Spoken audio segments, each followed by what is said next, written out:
Okay, so we're taking a look at our second little lesson here in counted repetition. So this is 6.3, counted repetition 2.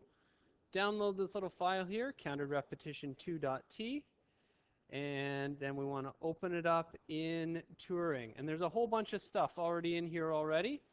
So let's just start off by running what we have. Okay? So the first example in this thing does something that we've already looked at before. Okay? It uses a loop and it uses a counter to count from 0 to 9. Okay? So this little piece of code up here just says, okay, we set up a counter, we set up a loop, we output the value of the counter. Each time through the loop, we add 1 to the counter, we exit when the count equals 10. Okay? So this is the basic counted loop like we did in the last lesson. There's another kind of loop, what's called a for loop, that we can get to do the exact same thing. So the way a for loop works is, I've put a comment right here that has sort of the structure. Okay? We want to have for the name of some variable, a colon, a number to start at, 2 dots, and then a number to end at. So this is going to look like this. For, and we can pick any variable we want here. Let's use n. And we want n to go from 1 to, let's say, 10. Okay? And then to sort of end off our for loop, we need an end for, just like the loop end loop that we had before. And in between those two things there, we're going to put whatever code we want to have repeated every single time through this loop. So if we wanted to just count from 1 to 10, we can just output the value of this variable that we're using, n. So for n means the variable n is going to go from 1 to 10. Each time through the loop, we're going to output the value of n. Now notice that we haven't declared this variable n yet. You don't have to declare variables that you're using in a for loop. Basically, putting them in the for statement is what declares it. So let's run this again. And here we are in example 2. This is our for loop that counts, well, I said here 0 to 9. It's actually counting from 1 to 10, because I said it should start at 1 and go to 10. So let's change this for loop so it actually goes 0 to 9, like I said it should. We change the starting value to 0. We change the ending value to 9. So now it'll count from 1 to 9. Now, why is this good? Well, we can do things with these. Here's example 3, says that we can use variables for the start and the end. Okay? So I've declared 2 variables here, start and finish.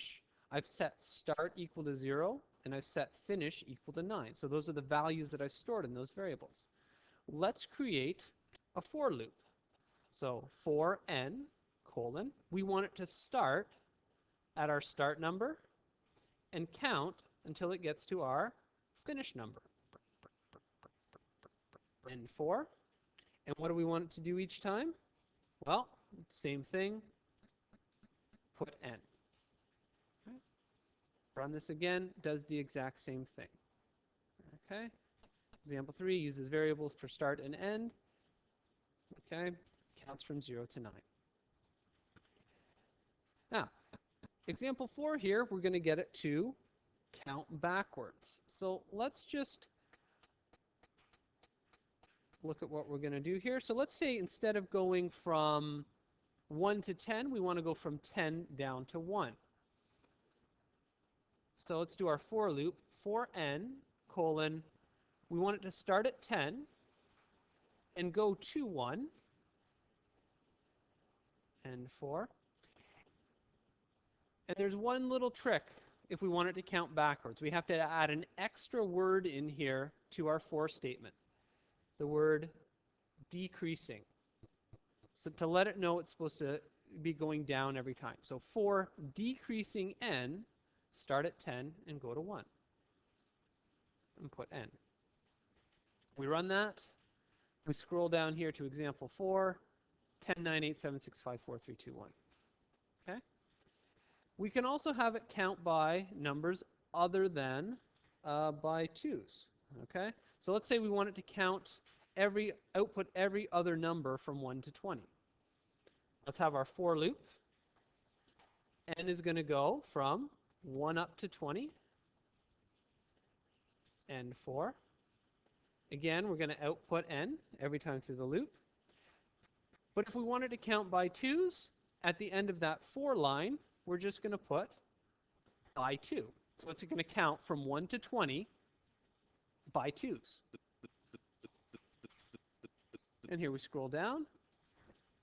And what does it output? 1, 3, 5, 7, 9, 11, 13, 15, 17, 19. And it stops when it gets to the last number that that n can be that is still less than our stopping number. Okay? So that are basically for loops.